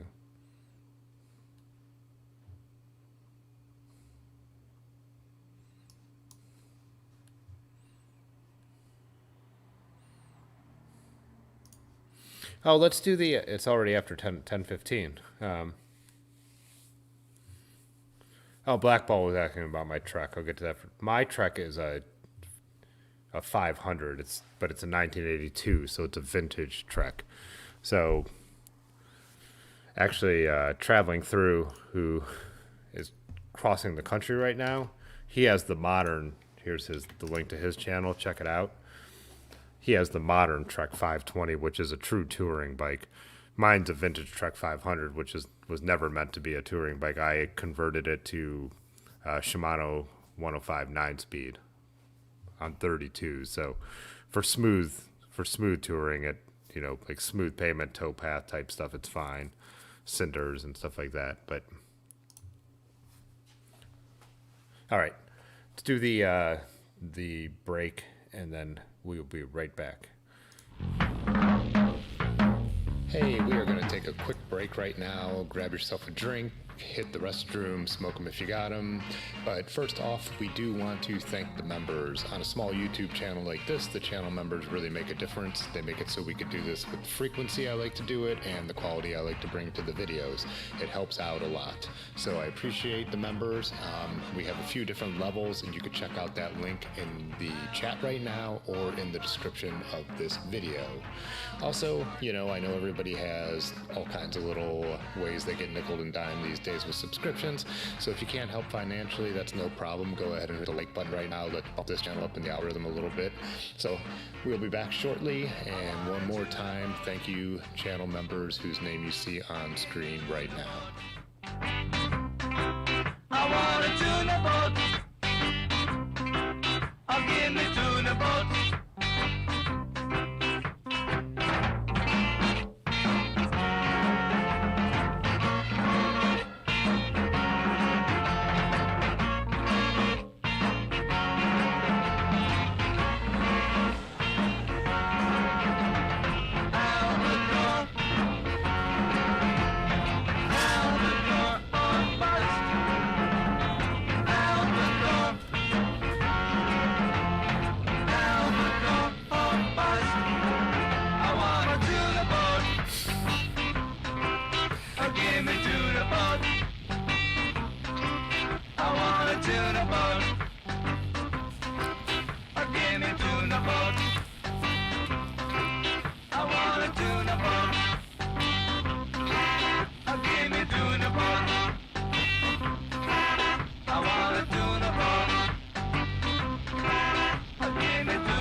Large was asking, aren't you on the Maple Highlands Trail during Road Apple for a bit? Wouldn't that be something you would know entirely? Being that's out by your hometown?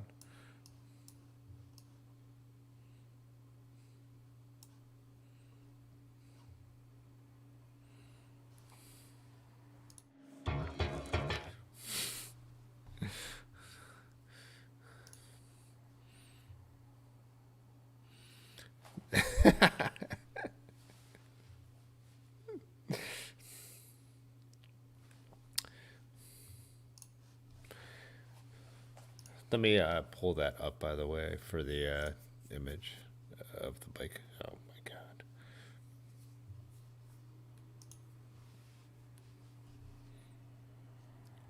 Sorry about this. Where's too many windows open?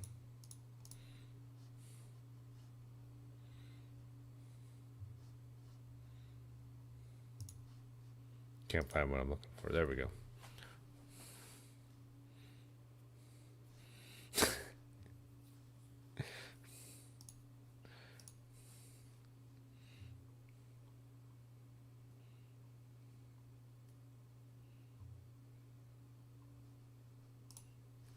There we go. Yeah, this is my truck. So it's, yeah, vintage truck, but I pulled all the components off a Trek 1500 from 2007. So yeah, 9-speed Shimano 105. It's a triple up front actually, so 3x9, and then the Bontrager wheels. So it's actually a really great road bike in its own right. With now that Brook saddle and everything too. But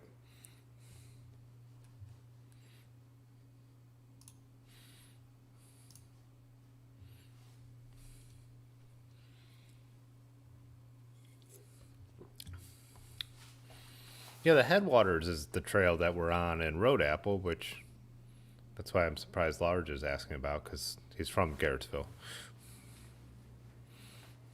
Maple Highlands is the Sunday in June. What does that mean?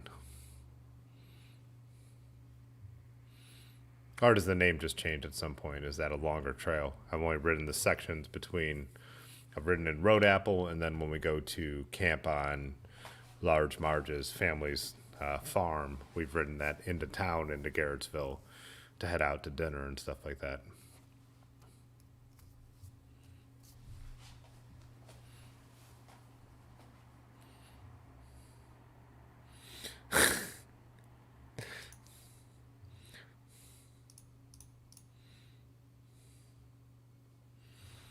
Oh yeah, the other thing I was talking about in the Discord. Oh yeah, we are on another trail. We're on north of Garrettsville. We're on that is that like an Amish buggy trail we're on up there? He's right. We do ride another trail. That's where me and you jumped. Like, you weren't supposed to draft in Road Apple this year, and the wind was so brutal that I actually did jump some wheels of people that passed me in Large Marge, and I was like, I need to draft a little bit. But yeah, there is. It's a buggy trail. It's like kind of Holmes County trail down in Amish country. I totally forgot about that. Sorry, Large, giving you shit. But like you said, Sunday in June is a ride from Burton.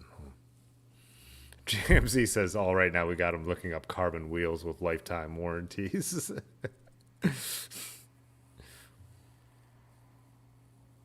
Oh, so Maple Highlands is the other Road Apple Trail. Gotcha. Totally forget about that. It's so, that ride, it's not that long and it's not that difficult, but the wind and stuff like that just gets to you, and there are a lot of gravel roads and roads, so.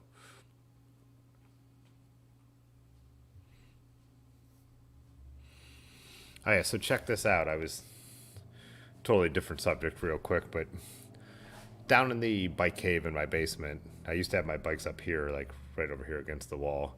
But I'm like, I should have the dirty. It's a photography studio. Gonna have them all down in the basement.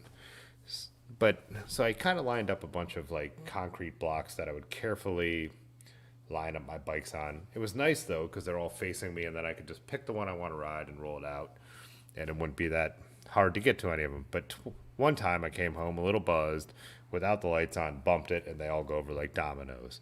So I'm thinking of what do I need to build to be able to have like all my bikes in a way that I want them. And I've removed this. There used to be a wood rack down there forever with all this like spare wood to maintain this building and other buildings.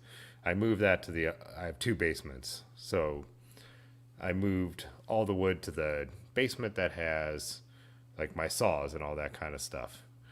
So finally it hits me. I'm looking at a hook I have and I'm like, these things are called bike hooks for a reason.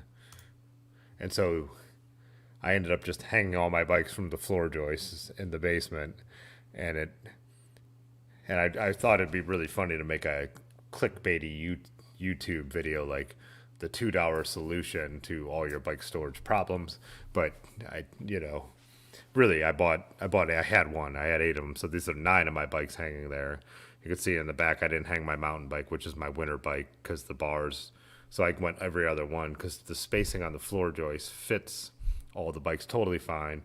My single speed sits, I built a little guest room in the back of this basement, and so the single speed's in there. And then I have my dad's old bike up here, a bike on the trainer, and then a bike I'm working on. But anyways, this is turned out to be the super simple solution that makes total sense, like one thing I was just kind of making fun of myself, like I'm overcomplicating this issue. They sell a product called a bike hook that they've been selling since for all of time. I don't know. So, but yeah, so perfect.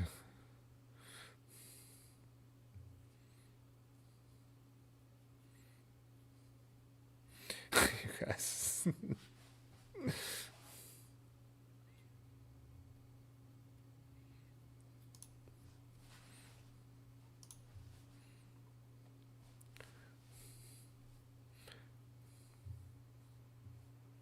Oh, Blackball said he loves my Trek. Rat bike touring rigs are his kind of jam. Yeah, that's totally how it works. The only problem is when it's rear weighted like that, I have a hard time. Like I have to keep one hand on the bars. They'll get a little shaky. Last year I put more weight in the frame bag and that helped a lot. But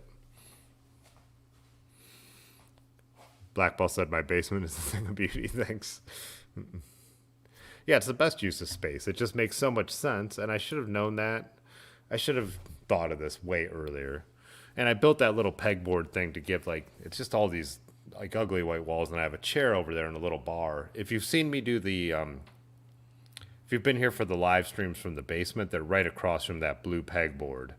And there's a little bar over there, and that's where my trainer and stuff is. And like the shelves with all my bike components on it.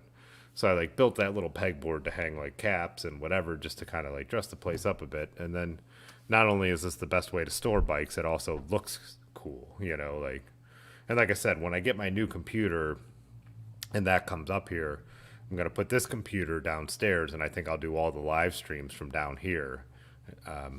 So it'll be a cool thing to be able to do. So to work on bikes and just have it just makes more sense to be down there for what we're doing here. So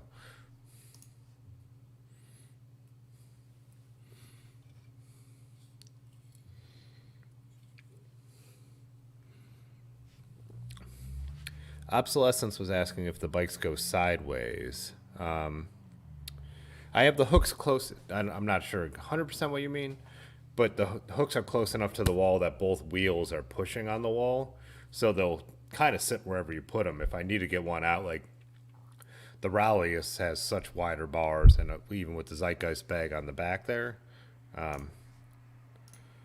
when I'm pulling it out, I could actually take the look and just kind of slide it over, and it'll sit on the wall and be fine.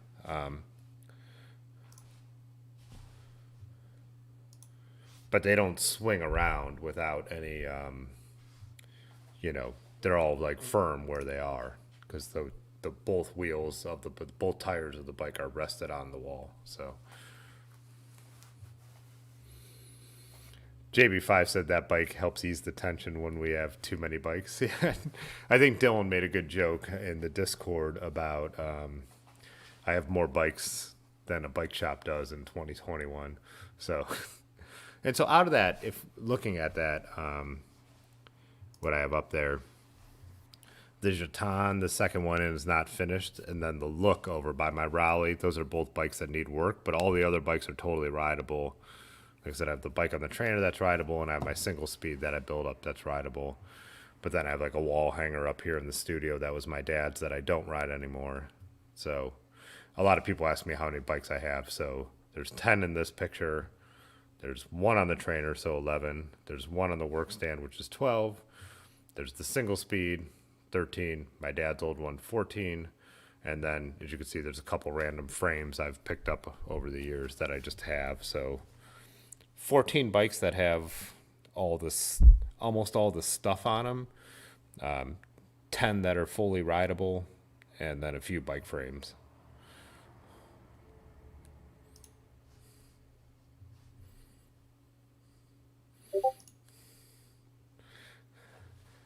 YouTube clickbait idea. I have 10 bikes and I rode them all in one day. Nice. Let's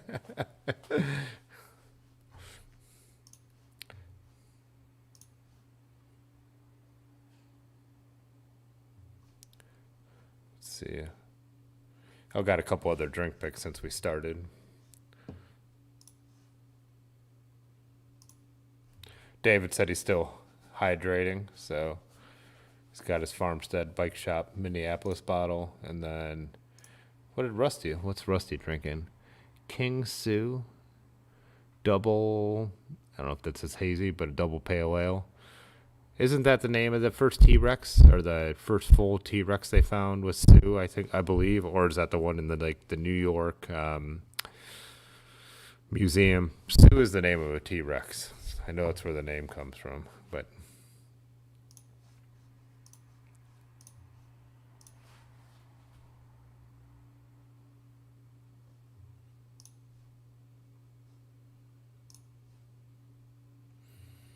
oh, and people are honking on some food too. So Dylan's honking on some vegan mac while he tunes in, and Rusty, is eating some Ben and Jerry's ice cream. Well, he's watching I think we have the Canyon bikes up there at that point.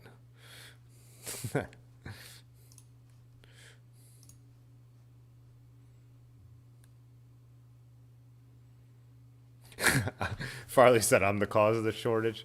I'm definitely not, because I think out of all those bikes up there, so the newest one is, let's look at them. Definitely not the cause of the shortage. The newest bike is on the far end, which is my Raleigh, which is a 2014. Then we're looking at a late 90s Look, a 1982 Trek, a 1979 Barry Hoban. I don't know what year the Roger Riviera is, the yellow bike, but that's early 80s, late 70s. The Schwinn Peloton is an 86. The Peugeot is an 83. The Jatan is a 74, I believe it dated at. And the Viscount with the aluminum fork, the third fork, I believe, is a 1979 or a 1980. And my mountain bike is a 2001. So, yeah, I am definitely not the cause of the bike shortage over here. So.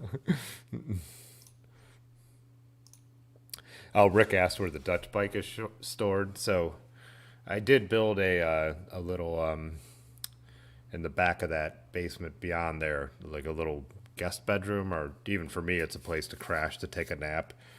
Because I do have another photographer who rents this place, and I do sometimes take afternoon naps.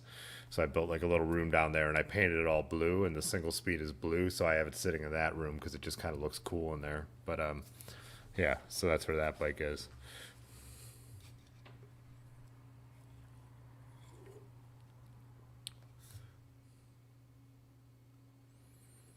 How Obsolescence was saying he used to hang bikes on Walmart ceilings from hooks.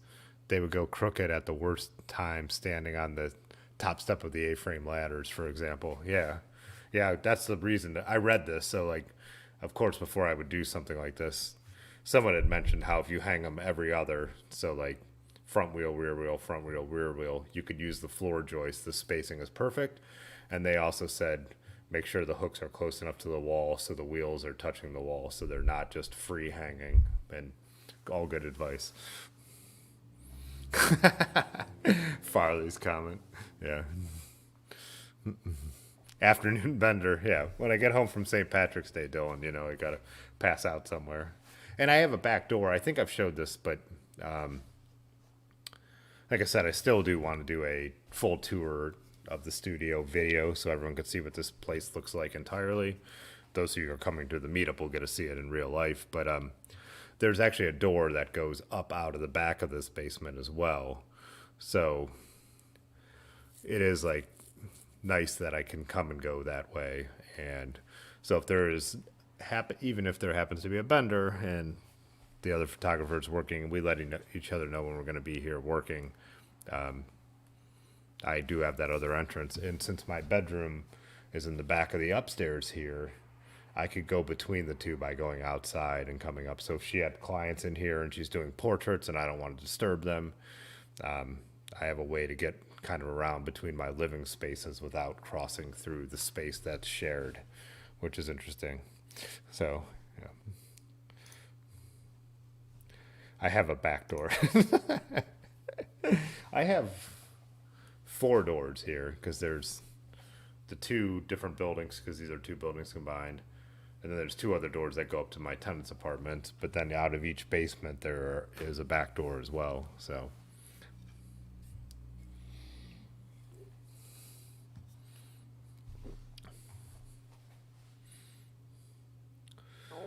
Summit has 3 back doors.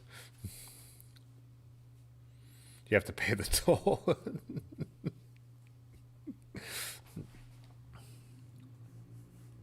I love it, by the way, that Dylan and Pudgy went riding together. Was that this weekend? There were some photos. Is that in the bike pics section? Like, I swear to God, for me, out of everything we've done on this YouTube channel, that some people have met up in real life, like, is the best thing that has happened. That is, like, so cool. So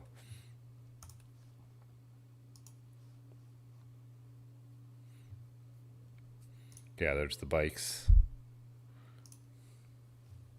Oh, a deer sitting there in the woods. Yeah, that's right. I remember looking at these. And then what, Dylan took Pudgy for some vegan food, I believe.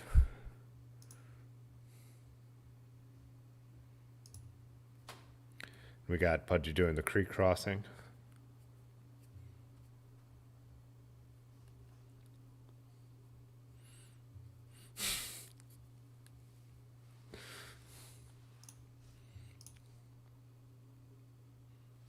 But yeah, I think that's one of the coolest things, that people are actually meeting in real life. So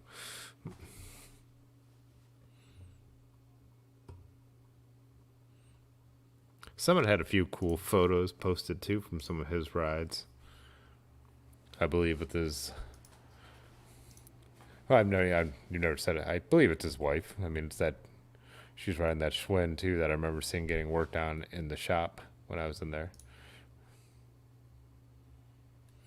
Oh yeah, this was me and Large Marge out. We rode Friday out to Madcap Brewing, and I took that picture of our bikes to post here. And then while I took that photo, he took this photo of me taking the photos of our bikes. Oh, then JB5 was talking about his new, gator skins and getting rattled. Aluminum bike with the narrow gator skins, that'll definitely rattle you around a little bit.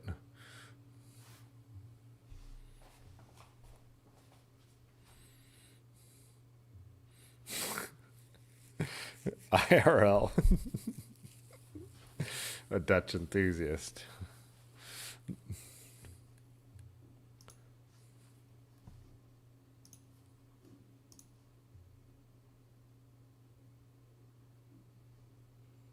Oh yeah, Rick had this photo, which is super cool as well.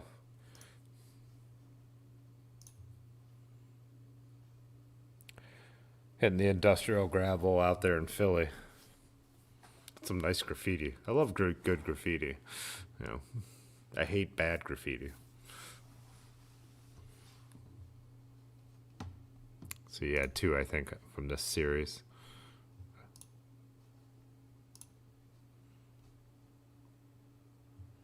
Yeah, very cool.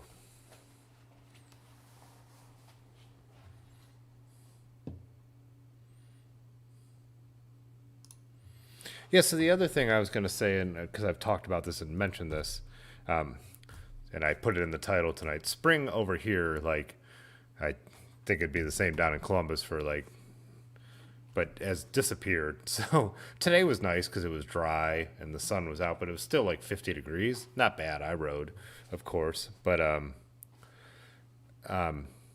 so me and Large Marge's plan has been to ride the meetup route and then to be able to post the route for everybody. But the weather just has not cooperated yet. So still want to do that. Still 100% going to do that. But we want to just verify the route before I post it. So that's still going to happen. The other thing I wanted to ask everybody about is like who wants to come to the meetup, and I'll post this in the Discord and the community section is swag. The easy way to do it is for me to just put it on the Teespring website, and then if anyone wants anything with the logo, a shirt, a sweatshirt, normal things, they could buy it. But if there seems to be like a bigger group of people that want to do something cool like a cap, I can do that. Walls will do custom caps. They would come in at about $30 a piece, so not cheap, but small order custom caps, and they would be printed like this. They would be like computer printed cotton caps, which I think would be cool, but we need to hit, I think, a 10 minimum to even get it to $30. So I don't know. I'll post this in the Discord tomorrow morning so we have a chance to talk about it. But I kind of want the idea of having some piece of swag that I don't have to have inventory of, that we can all grab and have. And then if we end up doing like something like this one every year and other meetups, then, you know, there's always some kind of thing. I don't know. I like that kind of stuff, but yeah. JMZ said he needs the route to see if any bailout points are near his hotel. Yeah. And there will be so JMZ, the farthest point we get to where we're talking about doing lunch is just officially said they will be open again. And they do have a patio. So in case anybody is uncomfortable being inside still, I still feel like if you haven't been vaccinated, you probably shouldn't be going on a group ride, but everyone can do whatever they want. You're responsible for yourself. But there is a patio there. That is at the farthest point. And I think at that point will be 15 miles at the most in. So yeah, and the route back will be a little simpler, but there is a bailout point back in the north side. We will come back through Akron before we come to hit some other sections past the studio. So yeah.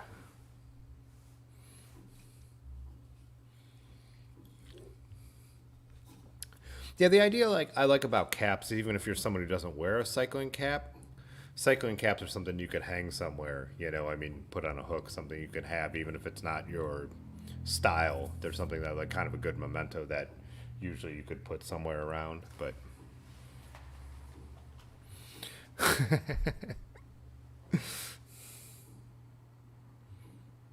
yeah, stickers are cheap to make in bulk, but I don't think the problem is we don't need bulk. I'm guessing there's going to be 15 to 20 of us maybe, is what I'm guessing from the response we have so far. But that's also what I like about this concept is it's like you show up at the time and the place, and if you're there, cool. If you're not, cool. We have the route. You could try and join us somewhere else along the route, but I think that's the way to do these things. Like I said, I got it from Jan Hein.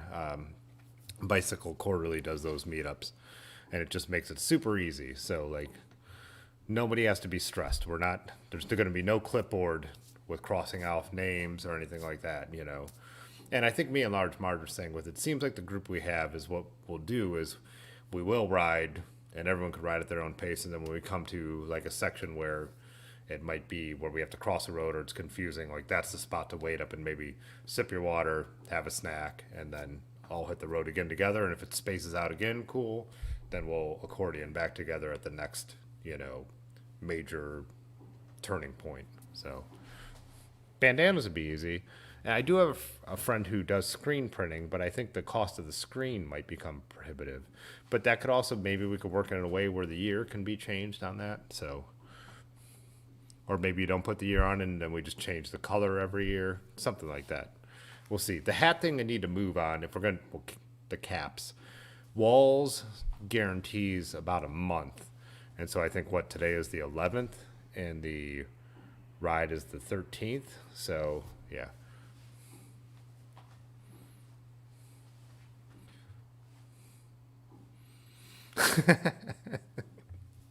Oh, Dandy got a second dose today. Nice. Congratulations. I got Sunday I was 2 weeks deep on my second dose. So after the first I already did get more comfortable 2 weeks out on the first dose because that's so effective.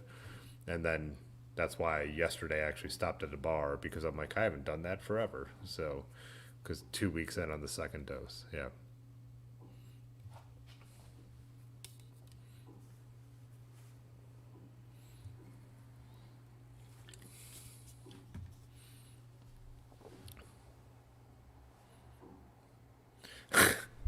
Dylan, I missed your Frono's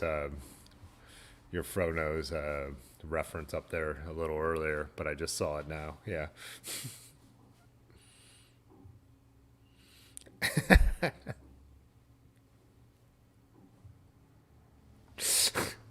Rick's comment about the Blake bandana.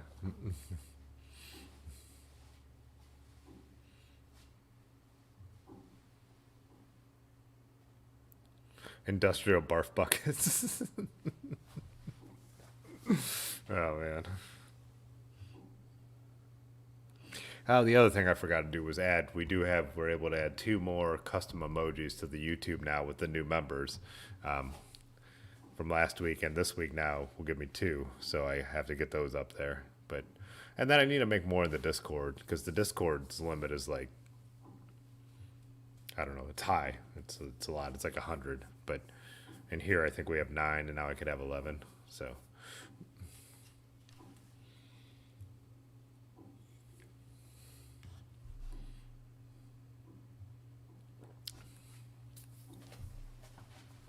It's almost 11. I think I'm going to wrap up for the night.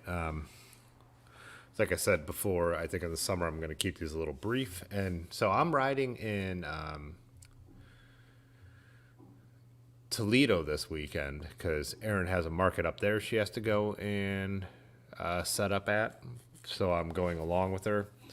And so we're going to get some Toledo riding. She has a bike path and some roads charted out. So we're going to go up to...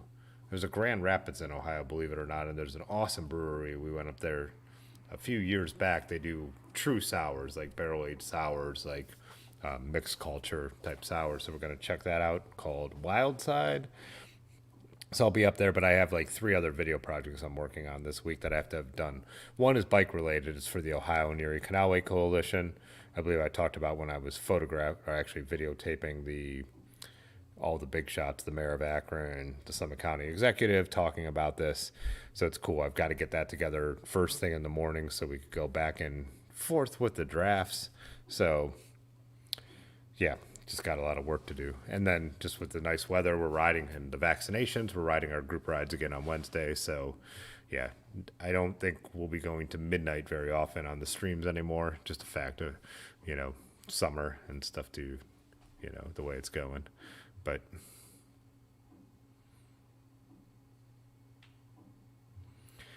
so Blackball is saying, jump into this real quick.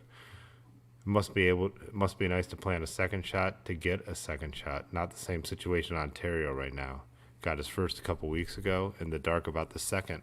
Oh, that's interesting, Blackwell. Here they were at like, whether it was private or public where you got your shot, like they gave you the information. I got mine at the Summit County Health, and like I sat in my car while they made you chill for 15 minutes and scheduled the second one. But it seems like CVS and everybody has been doing that. I was talking to someone when I sat at the bar last night about how it's amazing how the United States did everything wrong with the pandemic up until the point of vaccinations, where it seems like somehow we're on the ball about this one thing. Like I never expected that most of us would be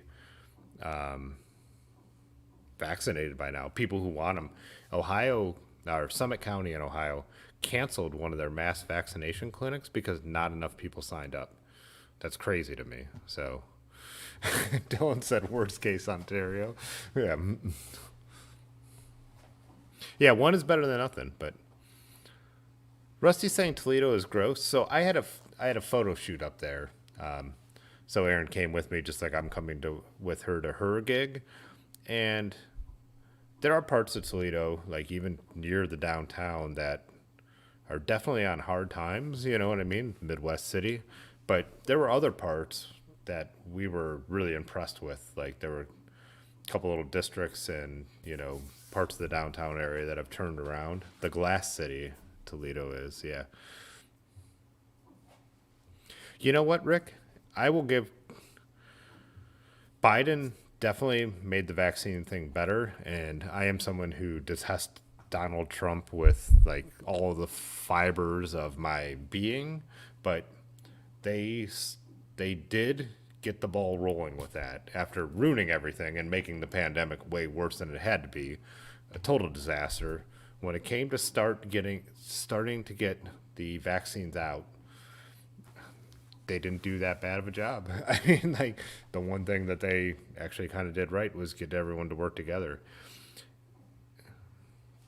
But I've also heard one of the reasons the United States has done better than like Europe and Canada with the vaccine rollout is that Canada and Europe, the European Union, and Great Britain were trying at first to be very equitable, which seems to make sense in how you distribute the vaccines.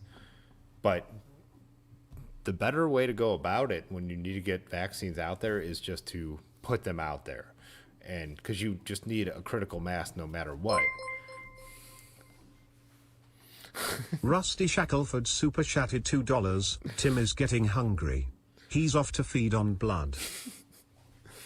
Got it. Yeah. Obsolescence, Big Pharma didn't handle it. Big Pharma didn't. Do you think Big Pharma spent the money to develop those vaccines? No. Uncle Sam spent the money to develop those vaccines.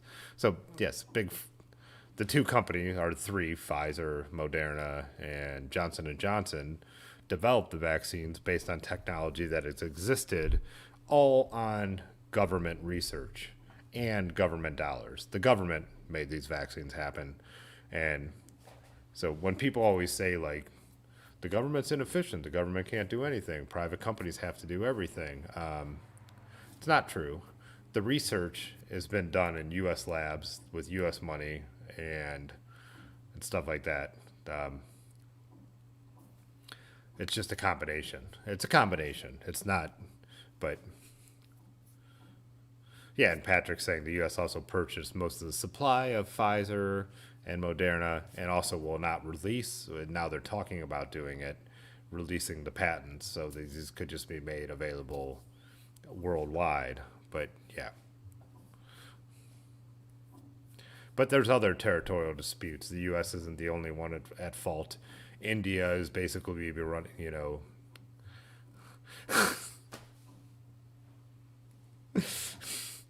Rick.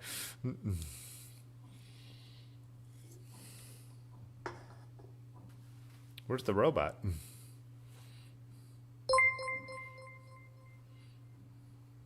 Rick Urbanovsky super chatted $5. Tim loves Donald Trump.